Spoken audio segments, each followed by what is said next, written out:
Amém. Graças a Deus, né, irmãos? Que bênção. Bênção demais. Eu vendo a Abel cantando aqui à frente, bem como outras crianças animadas também no período de louvor e aprendendo a palavra e tudo, eu me lembro do tema da minha monografia, né, mostrando a importância do trabalho com as crianças e como elas são capazes de conceber muito mais do que até mesmo os adultos. Essa ideia de Deus, do louvor ao Senhor, do louvor sincero, dessa adoração sincera. Então isso é muito legal. A gente está presenciando algo muito bacana mesmo, digno de louvor ao Senhor. Amém. Vamos continuar então, meus irmãos, com a nossa série, que começamos nesse domingo, como eu disse aos irmãos. Sempre que vocês me vissem à frente, estaríamos conversando sobre Esdras, até o fim de Esdras. E depois entraríamos já em Neemias e iremos até o fim de Neemias. Hoje, então, Esdras, capítulo 2. Eu acho que aqui pode abaixar um pouquinho o volume, se for possível. Que aí, tá bem alto aqui para mim, pelo menos.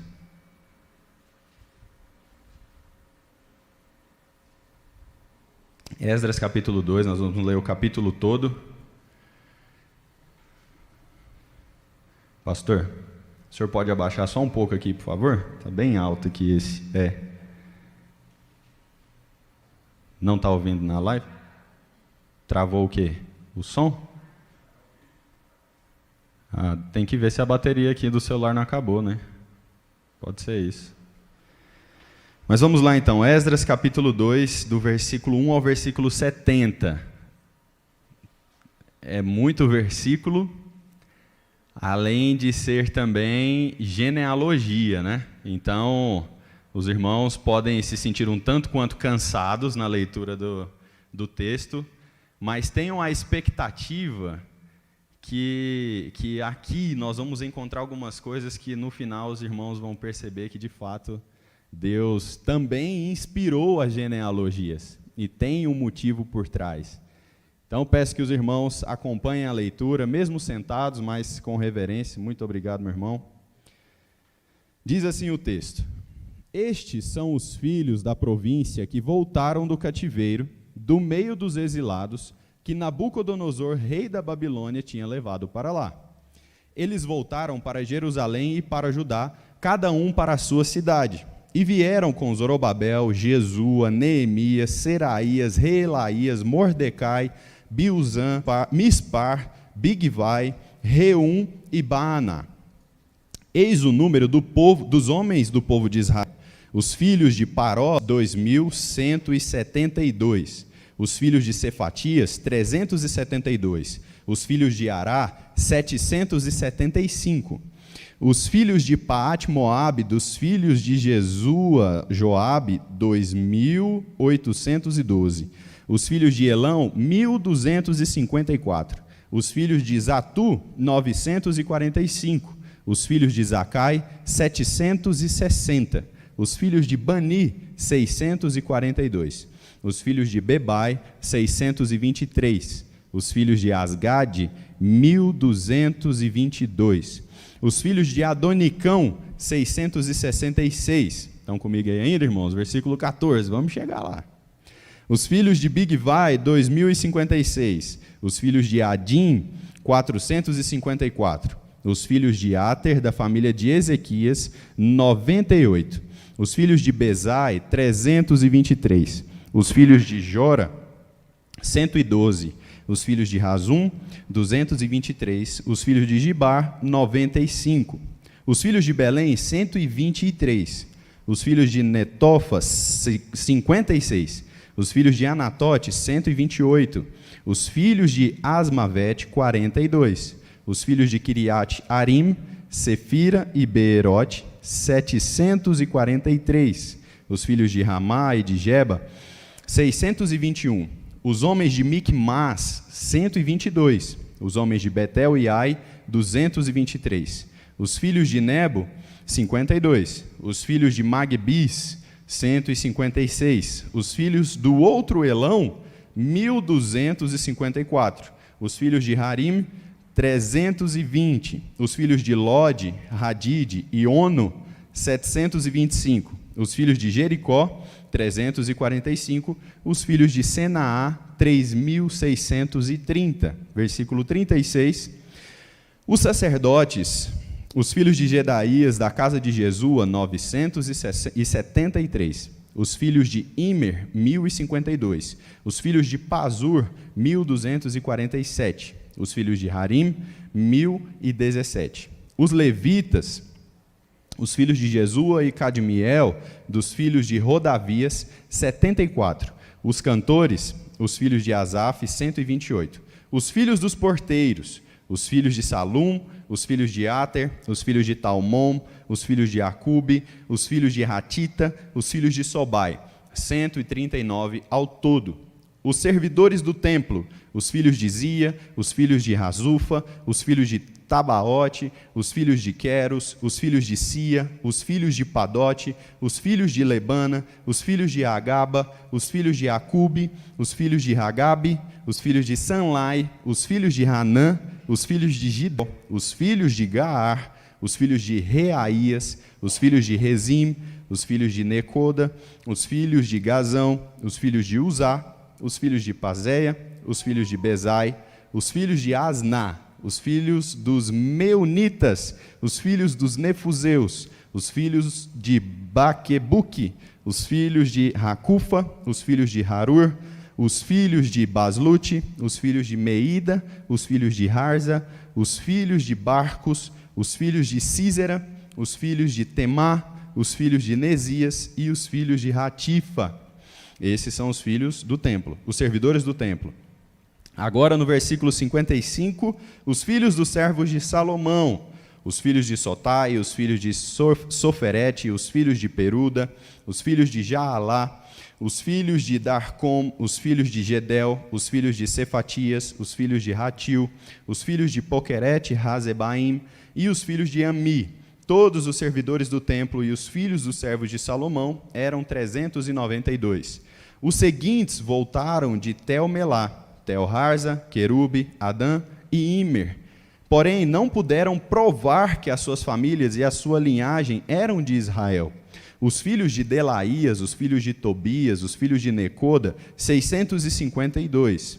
Dos filhos dos sacerdotes, os filhos de Rabaías, os filhos de Cós, os filhos de Barzilai, que tinha casado com uma das filhas de Barzilai, o Gileadita, e que foi chamado pelo nome dele. Estes procuraram o seu registro nos livros genealógicos, porém não acharam. Por isso foram considerados impuros para o sacerdócio. O governador lhes disse que não comessem das coisas sagradas até que se levantasse um sacerdote capaz de decidir a questão por meio de Urim e Tumim. Toda esta congregação junta era de 42.360, além dos seus servos e suas servas, que eram 7.337. Havia também 200 cantores e cantoras, os seus cavalos eram 733, as suas mulas 245, os seus camelos eram 435 e os jumentos 6.720.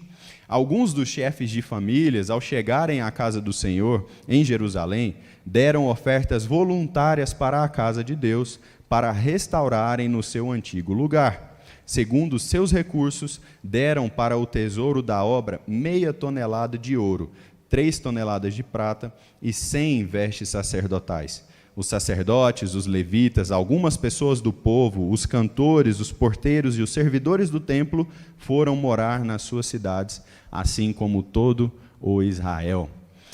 Amém, amém, amém. Graças a Deus. Vamos orar? Senhor, nós queremos ouvir a Tua voz, assim como eu busquei a Tua voz preparando esse sermão. Peço que os irmãos também desejem de todo o coração ouvir a Tua voz, aprenderem do Senhor, a conhecerem mais do Senhor, e que de fato, Pai, seja o Senhor tratando os nossos corações e nos revelando a Tua verdade. Em nome de Jesus é que nós oramos. Amém. Amém. Interessante, há algumas semanas, meu avô faleceu, E conversando com a minha mãe sobre um período em que eles passaram juntos no hospital, eles ficaram no hospital juntos uma semana enquanto ele esteve internado. E nessa uma semana, ele contou de algumas alegrias que ele tinha sentido nos últimos dias. E uma dessas alegrias tinha sido o nascimento do Miguel, especialmente pelo fato de que o Miguel carrega o nome Jacob. E como Jacob vem dele, ele ficou satisfeito demais. Ele falou: rapaz, agora eu vejo a 5ª geração com o meu nome, e isso me alegra muito o coração. A gente percebe que para esse pessoal mais antigo, essa questão da genealogia, né, tem muito disso. Aqui em Goiás, especialmente, nos interiores, quando você chega na casa de alguém, o pessoal está conversando, eles já perguntam, né, e aí, você é filho de quem? E aí já vai puxar na genealogia, conheci seu bisavô, trabalhei com ele na mineradora, eu trabalhei com ele asfaltando rua, como o meu avô fazia. Então a gente tem essa questão com a genealogia como uma herança de uma característica familiar, de um costume familiar, daquilo que marca de fato a vida da pessoa que se segue, né, que segue com aquele nome. E nós percebemos no texto que é uma preocupação do próprio Deus fazer permanecer as gerações, ou permanecerem as gerações. Ele se preocupa, mesmo com o povo em terra estranha, em preservar esse povo. E aqui nós podemos dar o título desse sermão a Deus preserva os seus. E aqui, de fato, é isso que acontece. Quando nós olhamos, especialmente para o contexto do capítulo 1, ou capítulos finais ali do texto de Crônicas, né, especialmente do 2º livro das Crônicas, a gente percebe, e um dos comentaristas, se não me engano, William Lazor, ele vai dizer que a permissão de Deus em o povo ir para a Babilônia era para que eles experimentassem o pior da idolatria naquela terra estranha. Para que eles percebessem que o coração humano poderia ser muito pior do que até mesmo eles estavam se apresentando. E que se eles não tivessem cuidado, eles seriam afetados por aquilo e eles acabariam de vez com o relacionamento deles com o Senhor. Então o Senhor os expõe a isso para mostrar para eles, é isso daqui que vocês vão viver. Mas as consequências também vão ser as mesmas que esse povo vai passar. Então Deus permite que o seu povo viva esses 70 anos, pelo menos, ali na Babilônia, justamente para ensinar esse caráter idólatra e mostrar para o povo, ou dar a oportunidade do povo escolher entre voltar a ser fiel ao Senhor ou entre seguir a outros deuses de vez.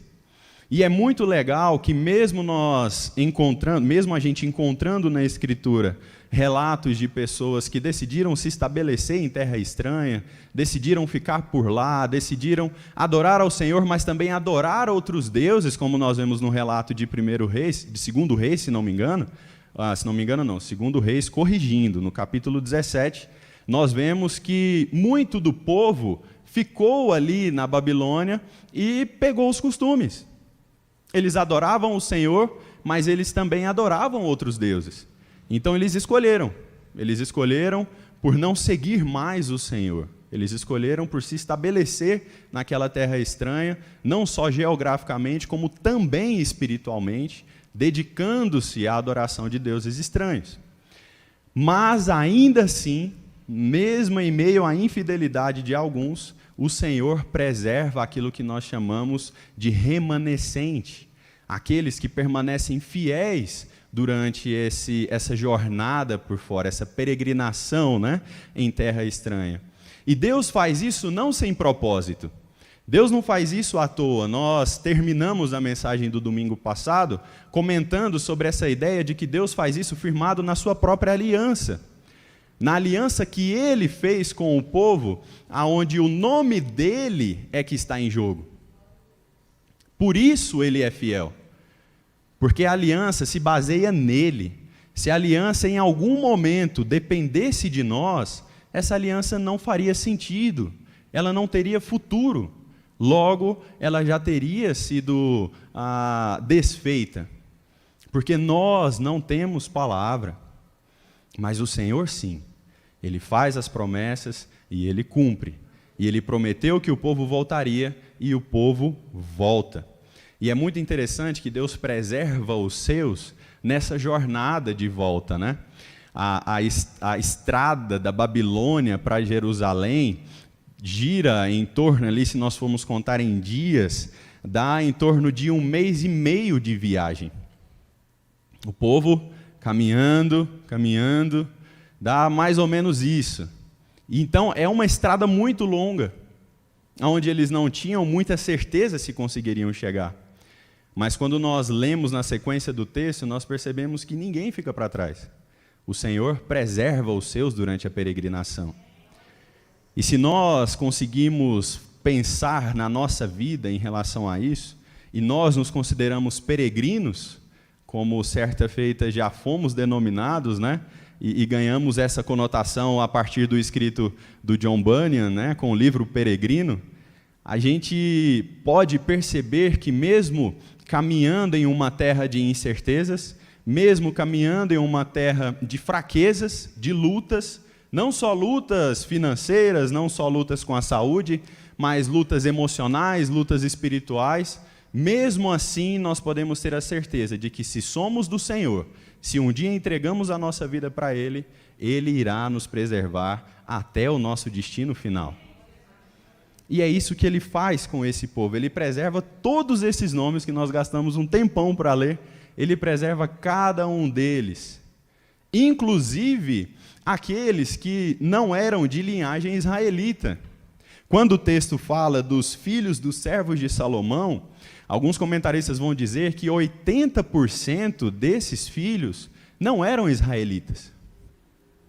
Mas pela fidelidade de Deus ao próprio Davi, ao próprio Salomão, eles, como filhos dos servos desses reis, são preservados também. E aí nós percebemos a misericórdia de Deus, é aquilo que o mesmo comentarista, William Lazor, vai dizer, de um Deus que é tanto específico na sua aliança com Jerusalém, mas também é o Deus universal, que tem interesse em alcançar todos os corações perdidos. Então nós percebemos que mesmo esses nomes que não fazem parte da linhagem de Israel, eles também são alcançados pela graça de Deus. Porque esse é um caráter de Deus revelado nas Escrituras. Deus não está interessado simplesmente em uma nação. Deus está interessado naquilo que nós falamos já no domingo passado, nos corações de todos aqueles que se apresentam diante dele, arrependidos, quebrantados e confessando os seus pecados e confessando Jesus como único e suficiente Salvador. Isso é maravilhoso, irmãos, e aí é onde a gente vai percebendo as maravilhas nas genealogias. Mas ainda tem mais coisa, a gente vai chegar lá. Além disso, nós vamos percebendo que Deus ele preserva a sua própria obra e ele preserva os seus servos. Não só os filhos, mas ele preserva os servos. Quando nós lemos no texto, o texto diz que os sacerdotes voltaram, ainda que em menor número do que foram, os levitas voltaram. Aqui nós temos um detalhe muito interessante com respeito aos levitas. O levita, no texto bíblico, ele não tem nada a ver com esse título que o pessoal quer tomar para si, de levita, tocador, guitarrista de sucesso e tal, aquela coisa toda, né? Não tem nada a ver com isso. O levita, ele é aquele responsável pelos cuidados do templo, né? Ele é basicamente a sombra do sacerdote, por assim dizer. Enquanto o sacerdote faz o sacrifício e faz aquela sujeirona toda, é papel do levita limpar tudo. Se fôssemos trazer para a nossa realidade, o levita chegaria aqui e limparia tudo depois de um sermão, ele chegaria no banheiro e cuidaria de tudo, deixaria tudo nos trinques. Esse seria o levita hoje. Então não tem nada a ver com isso que o pessoal pega para si. E é muito interessante que nós percebemos, pelo número que é descrito aqui, ó, os levitas foram 74 que voltaram. É um número muito pequeno, tendo em vista o número de sacerdotes. Olha só quantos sacerdotes voltaram. 1.247. 1.247, fora, ou melhor, 1.247 não. Só dos filhos de Jedaías, da casa de Jesua, 973. Dos filhos de Imer, 1.052. Dos filhos de Pazur, 1.247. E dos filhos de Arim, 1.017. É um número muito alto, para apenas 74 levitas. E aí, muitos comentaristas vão concordar dizendo que os próprios levitas, vivendo em terra estranha, uma boa parte deles, se deixaram levar pelo orgulho da idolatria. E passaram a não enxergar nesse serviço sujo do templo um propósito que valesse a pena que eles voltassem para Jerusalém. Então, muitos deles decidem ficar, porque para eles não valia a pena eles saírem do conforto que eles já tinham construído na Babilônia e voltarem a Jerusalém para reconstruir o templo e depois cuidar do serviço sujo. Então, isso mostra, mais uma vez, esse coração orgulhoso que o homem tem, a ponto de rejeitar esse chamado gracioso do Senhor.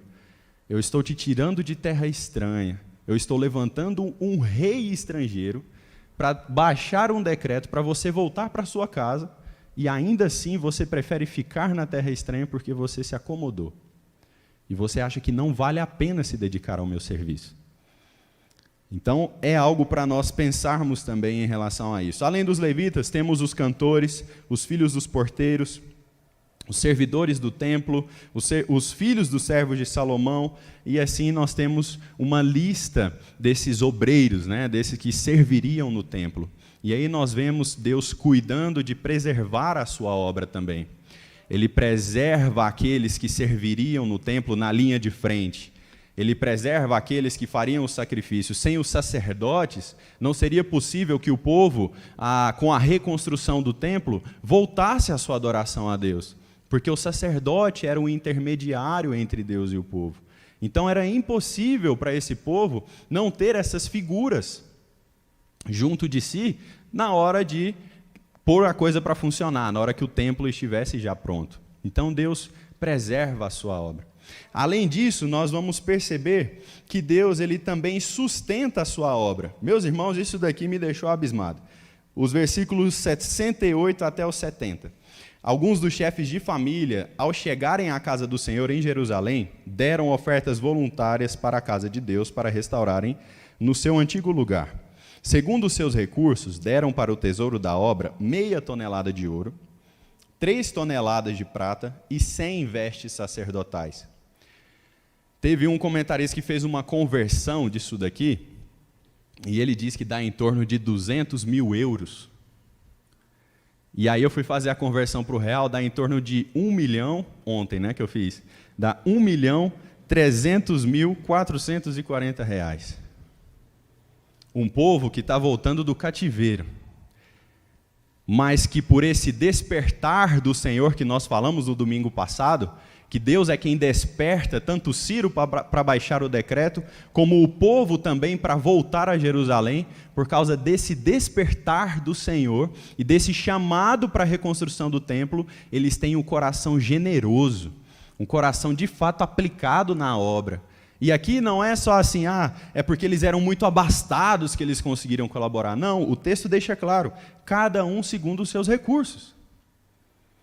Cada um segundo os seus recursos. O texto lá de Coríntios também, né, vai dizer lá no capítulo 9, cada um contribua segundo o que vier no coração, com alegria, porque Deus ama quem dá com alegria. Então o próprio Deus desperta o coração do povo para contribuir na obra dele. E aí é onde nós precisamos nos avaliar nesse sentido. Muitos de nós às vezes se sentem um tanto envergonhado. Poxa, eu não tenho tanto para colaborar. Eu não vou colaborar com o pouco que eu tenho porque eu gostaria de ter mais. Outros já dizem, não, eu tenho muito. Se for para eu colaborar isso daqui tudo, o pastor vai viver das minhas custas. E outros já falam, colaborar para quê? E então nós temos nesses discursos uma revelação ou uma indicação de que essas pessoas não foram despertadas pelo Senhor para o entendimento de que a obra também exige dos corações desses que servem generosidade. Generosidade. E aí, se você ainda não foi despertado por isso, busque o Senhor. Busque o Senhor, para que você também tenha um coração generoso. Eu conversando com um adolescente recentemente sobre essa questão de dízimo, e ele falou, não entendo por quê. Falei, cara, se a gente for falar de maneira visível, fora a questão espiritual, basicamente, essa obra não é autossustentável. A igreja sozinha não paga as contas. Quem que sustenta os missionários lá fora? Quem que sustenta o pastor que está de tempo integral, se preparando, indo, visitando, cuidando, ligando, orando? Quem que sustenta isso daqui? Isso a nível material, a nível visível.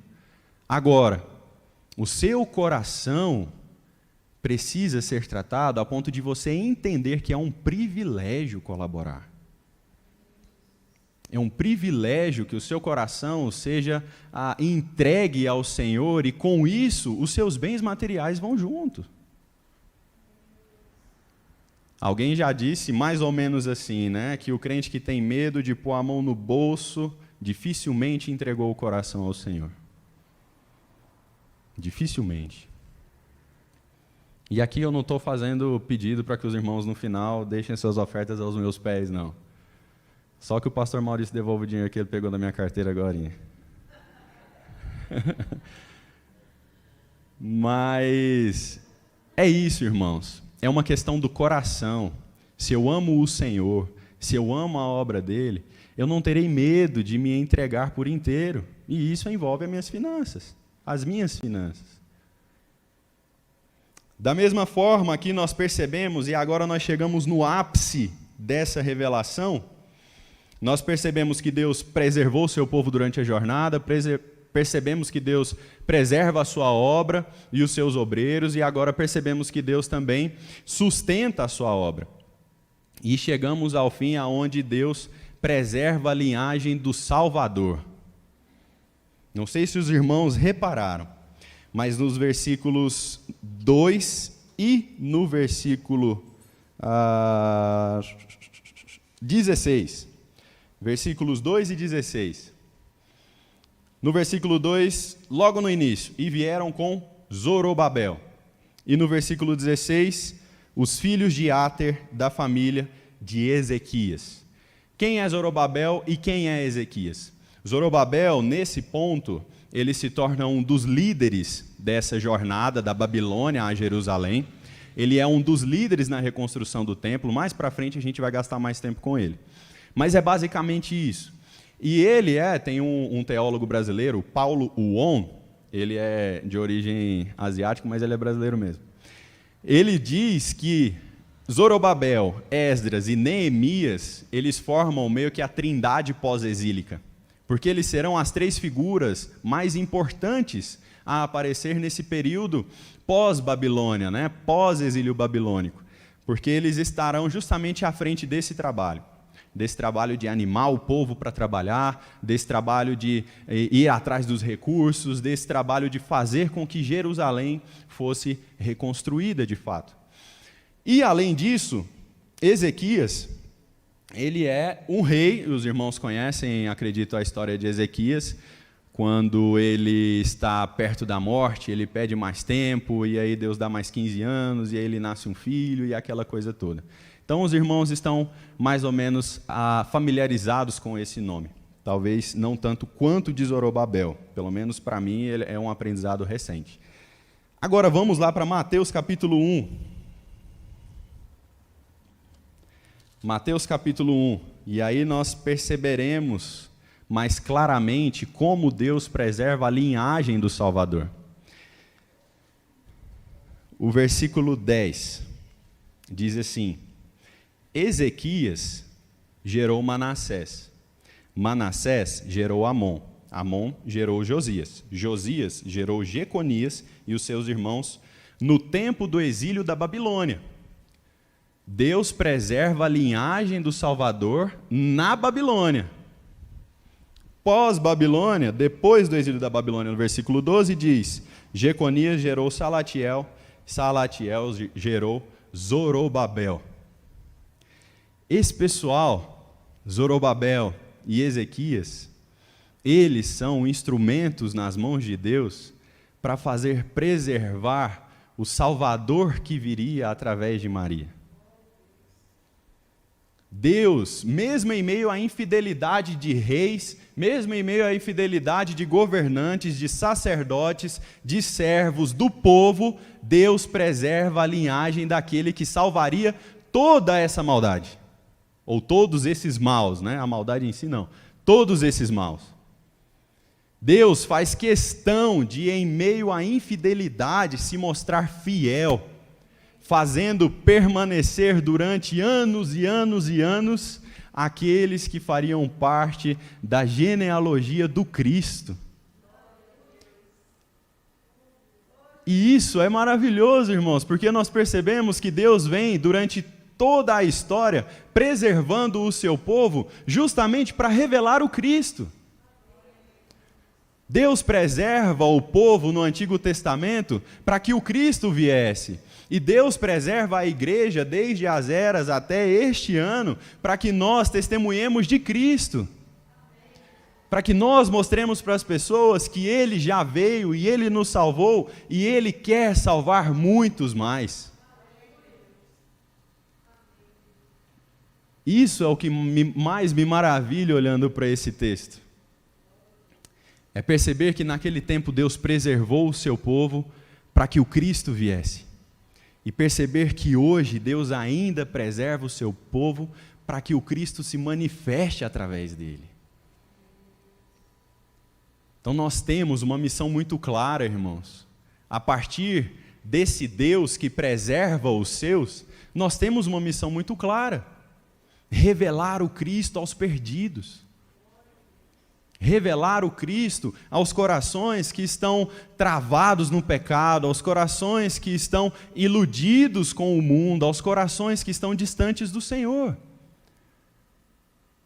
E eu olho, assim como eu comecei falando da genealogia dos Jacobs, e eu vejo a forma graciosa como Deus alcançou o meu avô, como sendo o primeiro convertido na família dele. E a forma como a partir dele Deus alcança a minha mãe, os meus tios, a forma como a partir da minha mãe, e isso foi misericórdia, não é regra, viu? Isso foi misericórdia. Como a partir da minha mãe Deus alcança o meu pai, e como a partir da vida dos dois Deus me alcança. E a minha oração é: Senhor, preserve o seu povo através da vida do Miguel. E o nosso trabalho, além da nossa oração, tem que ser isso, para que Deus continue fazendo e fazer crescer o povo dele. Assim, nós de fato vivemos o Evangelho. Assim, nós de fato encontramos razão para tudo o que a Escritura nos revela. Ela nos revela nomes difíceis, não é só para embaralhar a língua do pregador. Ela nos revela nomes difíceis para apontar para aquele que é o nome sobre todo o nome: Jesus Cristo. Ele é o nosso Senhor. E Deus está se revelando a nós como o único e suficiente Salvador através do seu Filho. E o Espírito Santo vem justamente para confirmar isso com a gente. Para dizer que agora nós também fazemos parte desta linhagem. Da linhagem daqueles que são salvos. Que o nosso nome está escrito no livro da vida, se cremos em Cristo. Meus irmãos, é maravilhoso isso. É maravilhoso.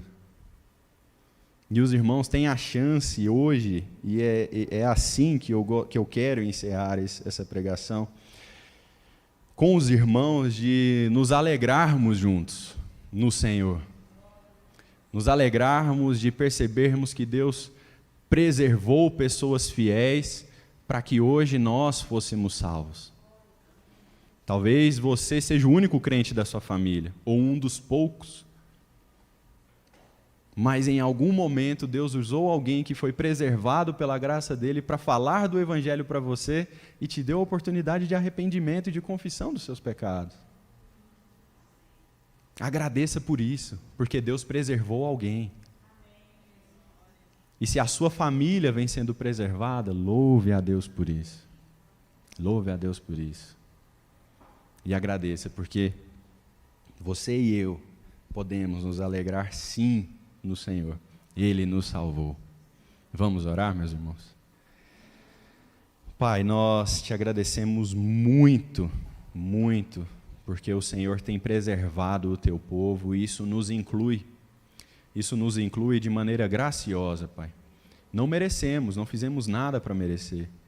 É comum, às vezes, nós nos esquecermos disso, mas pedimos que a tua graça nos encha cada vez mais e de forma repetida, para que a gente nunca se esqueça dessa graça do Senhor, que preservou a linhagem do Cristo para revelá-lo a nós. E até então tem preservado o teu povo. Muito obrigado, Deus, muito obrigado.